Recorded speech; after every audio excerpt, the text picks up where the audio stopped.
Okay. Hi, I'm Eric Frankson, and I'm running for La Quinta City Council. Uh, I wasn't sure what I was going to talk about when I came here to talk to the people at the top of the Cove Association. I've lived in the Cove on and off for the last 6, 7 years, and truly love the Cove. Before the interview, I was standing outside and I was looking across at the mountain, and it's in a moonlight blue. It's really beautiful. And I was thinking, this pathway needs some lights. And then I was thinking, well, no, I need to talk to them about what is important.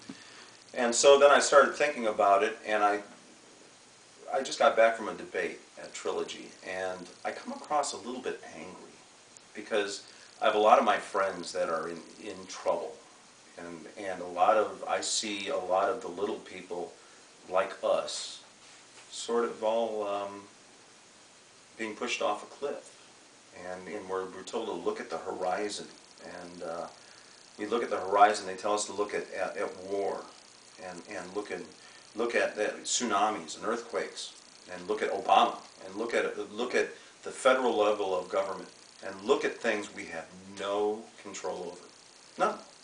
So what happens is we get the sense of helplessness and almost a hopelessness. So what we do is we march toward the horizon that we are told to march toward en masse. And we're falling off this cliff, one by one, every single one of us. And trust me, the last guys to fall off of the cliff aren't going to be the guys like you and me.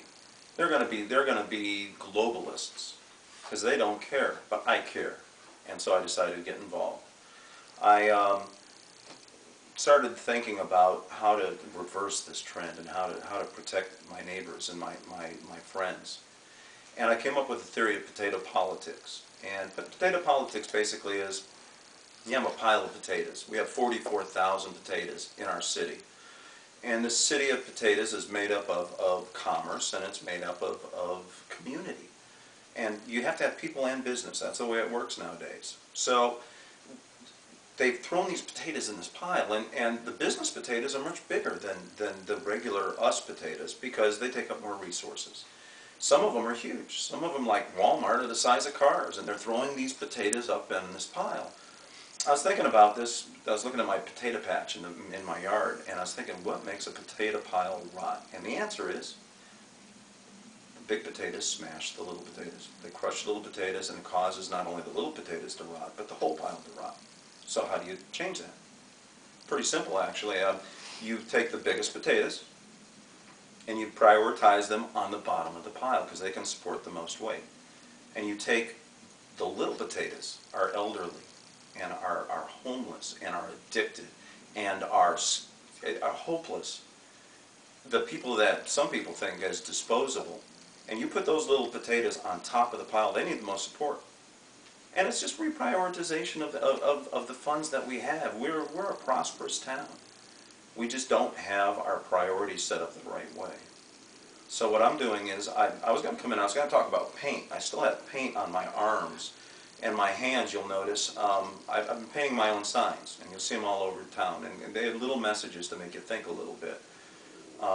Unfortunately today I had to spend quite a bit of time jumping into a dumpster twice because someone has decided to get rid of my signs. But that's all right. Guess what?